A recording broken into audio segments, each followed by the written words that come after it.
क्योंकि London session rate था जैसे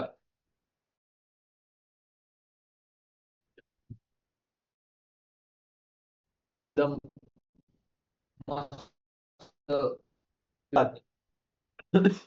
वो देखो आप पर डिपेंड है। अगर आप फुल्ली कॉन्फिडेंट नहीं है तो नहीं भी कर सकते हो।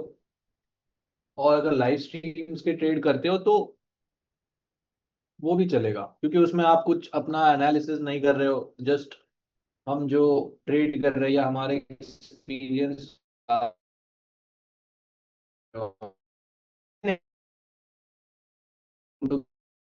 चैनल है टॉप जी ट्रेडर्स, बस वही है। सेम हियर, 3 गुना फीस वसूल एक दिन में। लेट्स गो भाई, लेट्स गो, ये सुन के मुझे मजा आता है। भाई बीटीसी में क्यूएमएल लिए से लिया था, एसएल गया 5 मिनट पे सुबह। देखो क्यू बीटीसी के बारे में भी आपको एक मजेदार चीज बताऊंगा मैं।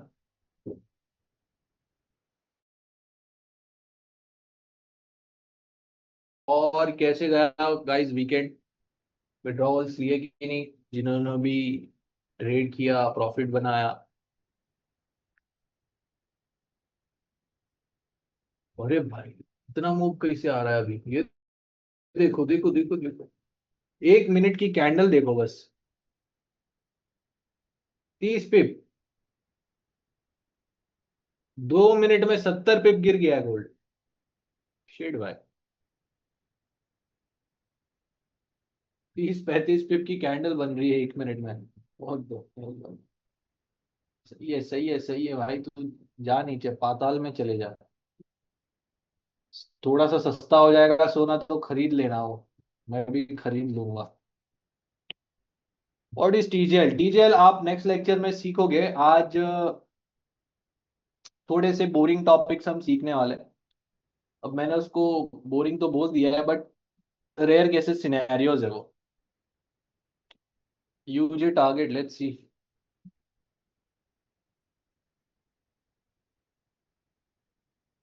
149 डेली के हिसाब से, 149,800 है। 4 आवर के हिसाब से 149, और 1 आवर के हिसाब से अगर बात करें तो वही 149 टारगेट रख सकते हो। अरे 149 आ भी गया है, लेट्स गो भाई। एक काम करो, 5-15, 5 मिनट का ट्रेलिंग एसएल भी रख सकते हो।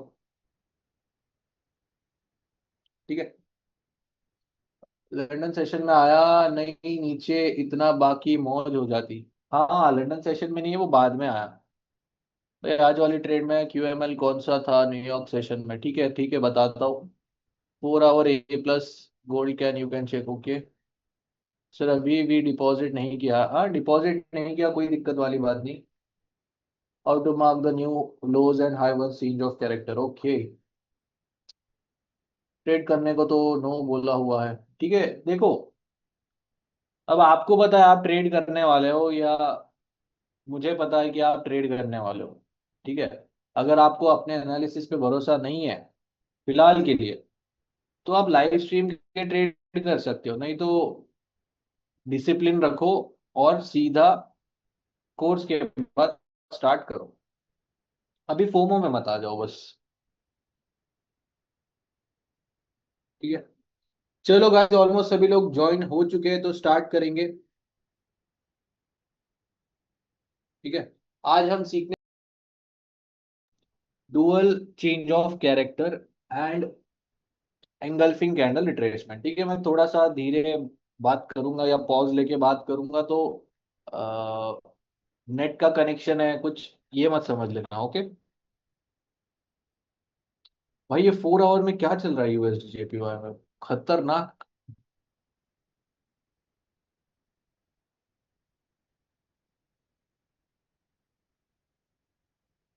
खतरनाक भाई खतरनाक। ठीक है, चलो। सो सबसे पहले ट्रेड का ब्रेकडाउन कर लेंगे। सो ट्रेड जो लिया गया था वो 1 आवर के चेंज ऑफ कैरेक्टर लेवल से लिया गया था। ठीक है। आपको मार्किंग करके दिखा देता हूं मैं। ये रही मार्किंग 1 आवर की, 1 2 3। ठीक है। जब इस लो के नीचे दो कैंडल्स की क्लोजिंग आ गई, तब हो जाता है चेंज ऑफ कैरेक्टर। देन उसके बाद ये बन जाता है ए प्लस एरिया। अब जो कंफर्मेशन पार्ट है वो आप नेक्स्ट लेक्चर में सीखने तो वाले ही हो। तो ये रहा 1 आवर का QML या ए प्लस जोन, जहां से हम आज सेलिंग पकड़े थे। ठीक है।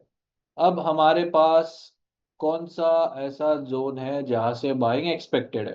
तो बस ये 1 आवर का एक छोटा सा बाइंग जोन है। अगर यहाँ से रिट्रेसमेंट या कुछ बाइंग थोड़ी बहुत आती है, तो ये कुछ इस तरीके से कल आपको इस 4 आवर के जोन पर दिख सकता है। ठीक है। ये था लंदन सेशन का, और हमने जो लाइव स्ट्रीम पर बाय किया था वो था आपका, एक सेकंड में आपको दिखा देता हूँ। ठीक है। अभी तक आपको 15 मिनट में बताया नहीं गया है कि ट्रेड कैसे करना है और कैसे मार्किंग्स करनी है, तो वो नाइन्थ, हाँ, नाइन्थ लेक्चर में होगा। ठीक है। सो तब तक तो आपको वेट करना पड़ेगा, क्योंकि मेजर टाइम फ्रेम्स आपको सीखना है। फिर भी मैं बता देता हूँ, ये हमने 15 मिनट का जो ए प्लस एरिया था या QML एरिया था, ठीक है, यहाँ से बाय पकड़ा था। ठीक है। क्या प्राइस थी यहाँ पर? 3350। ठीक है। चलो आपको मैं दिखा भी देता हूँ।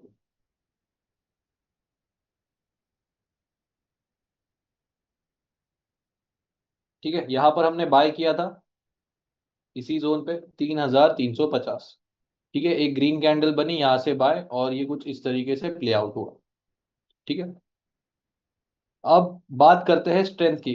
आप मुझे बताओ, 15 मिनट में ज्यादा स्ट्रेंथ है या 1 आवर में ज्यादा स्ट्रेंथ है? ठीक है। सो 15 मिनट में जितना दम था 50-60 पिप का उसने दे दिया। 1 आवर में जो ए प्लस एरिया था या QML एरिया था, उसमें देख लो भाई कितना दम है। कितने पिप्स दे दिए इसने अभी तक?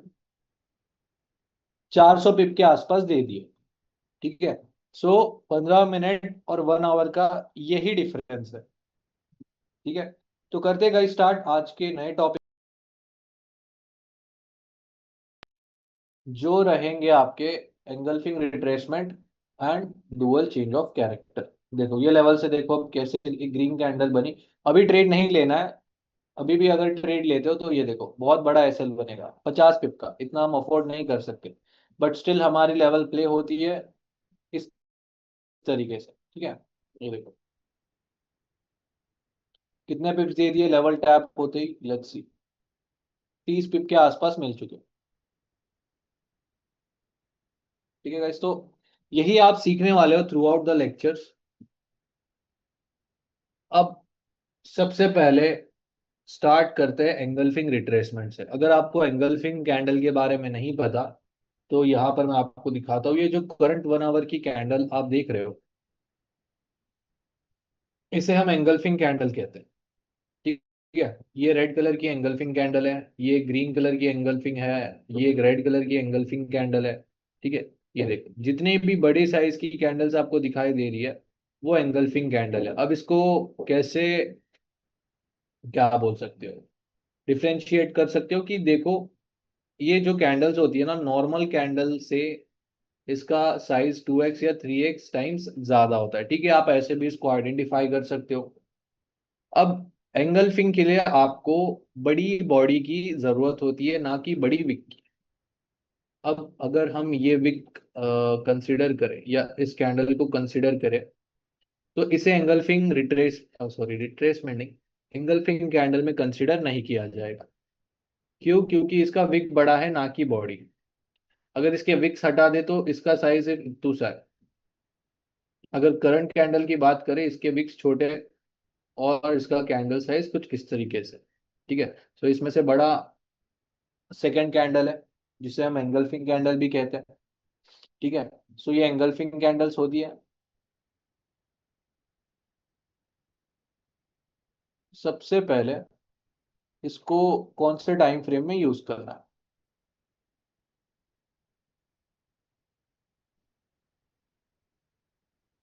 सो फर्स्ट कंडीशन रहेगा गाइस कि इसे सिर्फ आपको डेली टाइम फ्रेम पे यूज करना है। ठीक है। सिर्फ और सिर्फ डेली टाइम फ्रेम मैं यहाँ पर लिख भी देता हूँ, 1 मिनट से लेकर 4 आवर तक, नो यूज। ठीक है, सिर्फ और सिर्फ डेली टाइम फ्रेम है। सेकंड कंडीशन रहेगी, आपको मुझे ड्रॉ करके दिखाना पड़ेगा। ड्रॉ कर लेते हैं।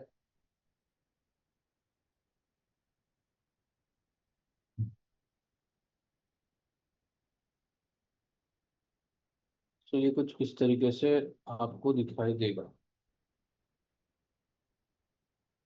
ठीक है, अब जब भी एक कोई बुलिश स्ट्रक्चर रहेगा, ठीक है, ये कुछ इस तरीके से एक बुलिश स्ट्रक्चर एंड एक बेरिश स्ट्रक्चर, तो यहाँ पर जो हाई कंफर्म होता है, ठीक है, और यहाँ पर जो एक लो कंफर्म होगा।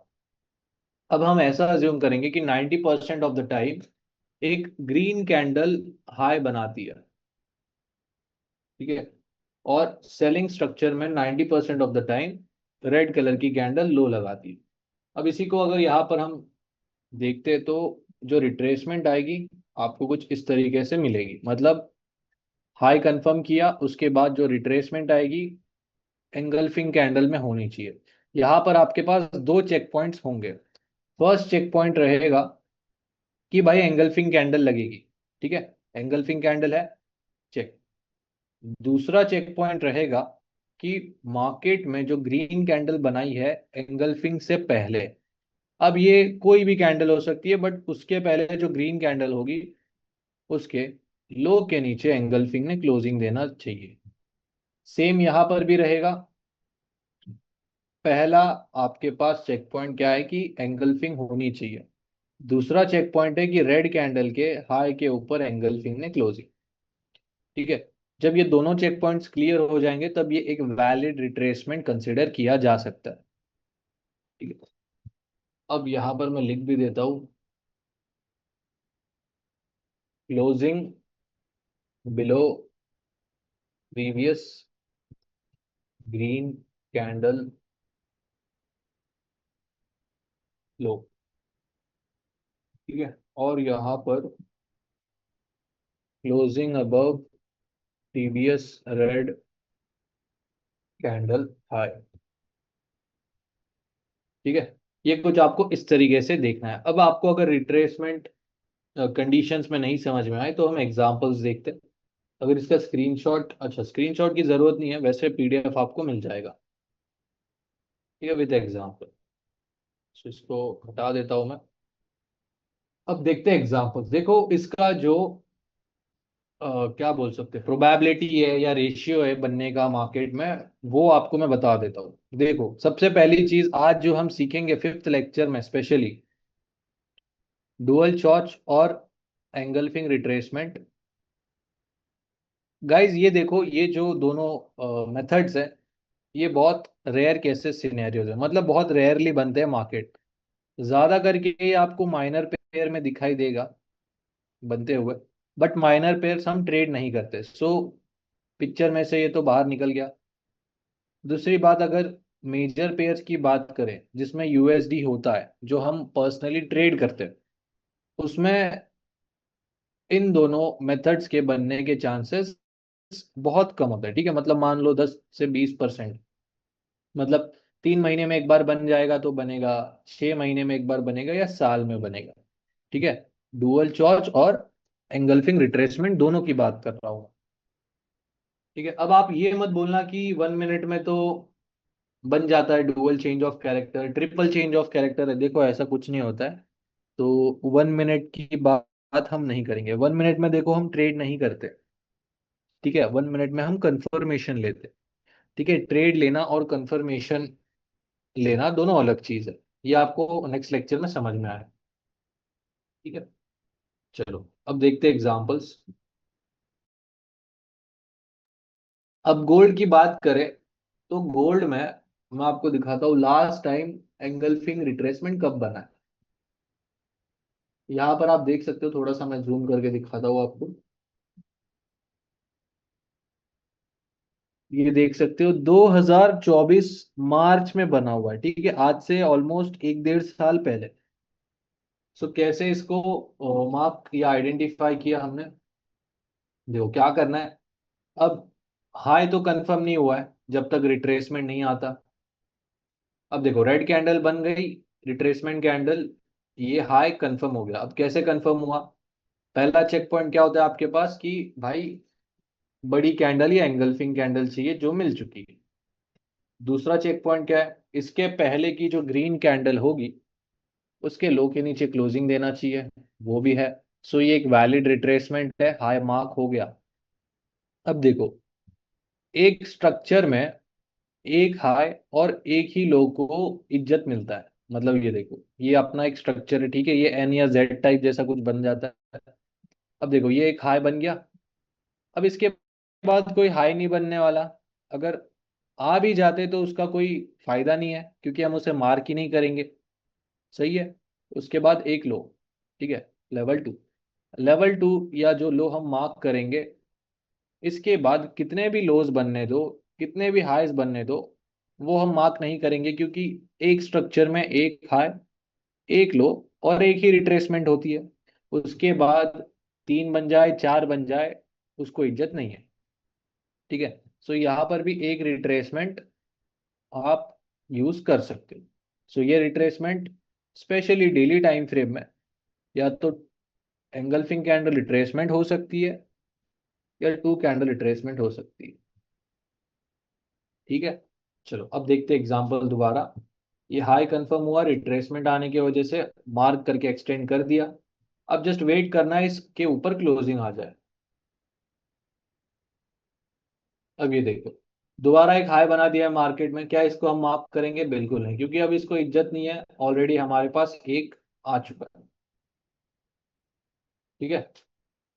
यहाँ पर आप दोबारा देख सकते हो टू कैंडल रिट्रेसमेंट भी आया हुआ है, बट ऑलरेडी हमारे पास एक रिट्रेसमेंट है, तो दो रिट्रेसमेंट का हम क्या करें? सही है। चलो, क्लोजिंग आ गई हाई के ऊपर, सो ये कैसे मार्क होगा? One, lowest point will be level two, and जो भी लेवल थ्री है वो बन जाएगा। ठीक है। सो इस तरीके से आपको एंगल्फिंग रिट्रेसमेंट मार्क करिए। चलो नेक्स्ट एग्जांपल देखते हैं। अब जो नेक्स्ट एग्जांपल बना है ना, वो एक साल बाद बना है।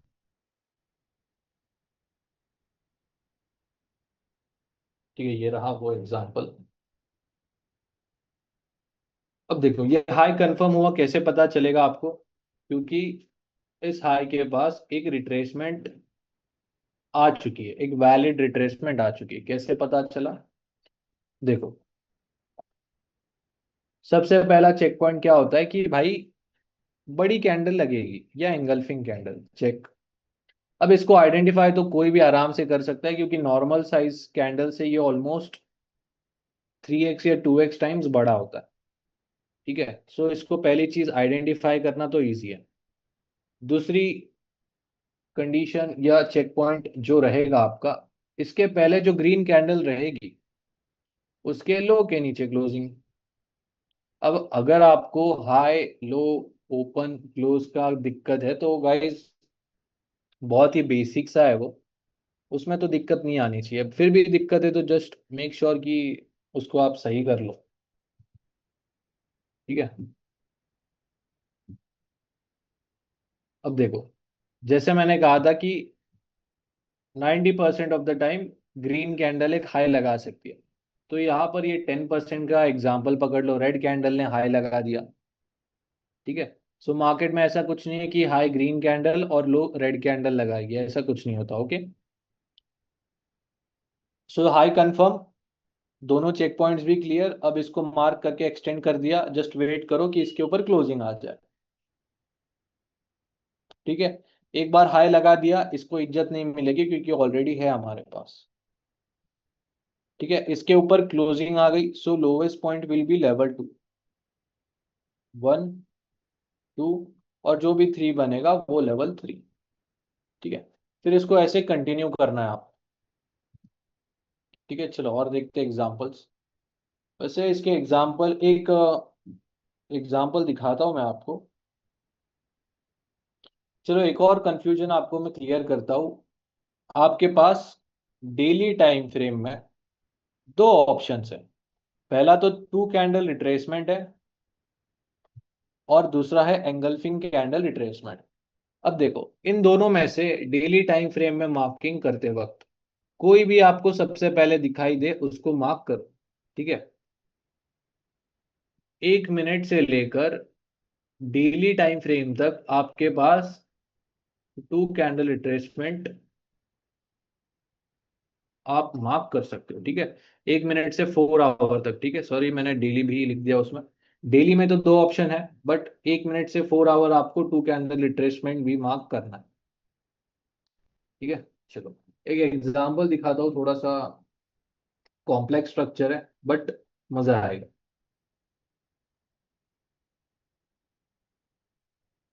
ठीक है, ये देखो, स्ट्रक्चर मार्किंग अगर कंटिन्यू करे तो two candle retracement, two candle retracement. ठीक है, ये रहा 1 2। अब देखो यहाँ पर एंगल्फिंग रिट्रेसमेंट आता तो उसको मार्क करते, बट टू कैंडल रिट्रेसमेंट है, इसको भी मार्क कर सकते हो, ऐसा कुछ नहीं। ठीक है, अब यहाँ पर देखो, एक सिंगल कैंडल ने ही हाई लगाया, इसके पहले की जो ग्रीन कैंडल थी उसके लो के नीचे भी क्लोजिंग है।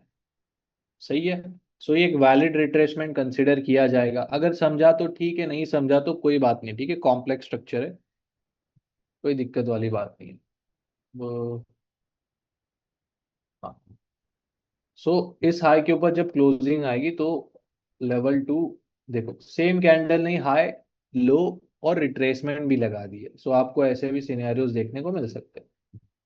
ठीक है, सो ये लेवल 3। अब इसके बाद देखो मार्केट ने क्या किया, इस लेवल 2 के नीचे दो कैंडल्स की closing they the, change of character confirm किया। अब change of character levels SBR, QML या A+ एंड डबल टॉप।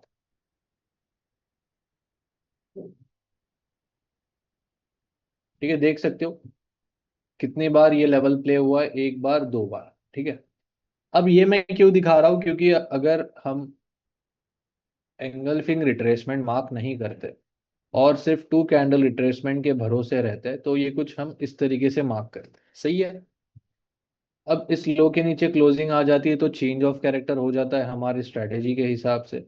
सो ये रहा A+, SBR, डबल टॉप। ठीक है, अब आप खुद देखो कि ये कैसे प्ले आउट हुआ। ठीक है, एक भी लेवल प्ले नहीं हुआ है, क्यों? क्योंकि ये स्ट्रक्चर जो हमने मार्क किया है वो इनवैलिड है, क्योंकि एक ऑलरेडी स्ट्रक्चर बन चुका है जो रिट्रेसमेंट, एंगल्फिंग रिट्रेसमेंट थ्रू बना है। ठीक है, सो एंगल्फिंग रिट्रेसमेंट इंपॉर्टेंट है, ताकि ये जो ऐसे कॉम्प्लेक्स स्ट्रक्चर जब बनेगा मार्केट में, तब आपको पता होना चाहिए कि मार्केट में मुझे कैसे मार्किंग करनी है और ये कैसे प्ले आउट होगा। ये सारी चीज आपको ऑलरेडी पता रही। ठीक है, बट बहुत रेयरली बनता है तो ठीक ही है वैसे, और डेली टाइम फ्रेम में ऐसा है नहीं कोई कि ज्यादा ट्रेड करता है। सो ये रहा, 9 महीने बाद बना ये, 9 नहीं, 6 या 7 महीने बाद बना है। देन उसके बाद ये तो 1 साल बाद बना है, तो ये इसकी फ्रीक्वेंसी है। चलो गाइज, मुझे चैट में बता दीजिए आपको बुलिश एग्जांपल क्लियर है तो हम बेरिश एग्जांपल से स्टार्ट करेंगे।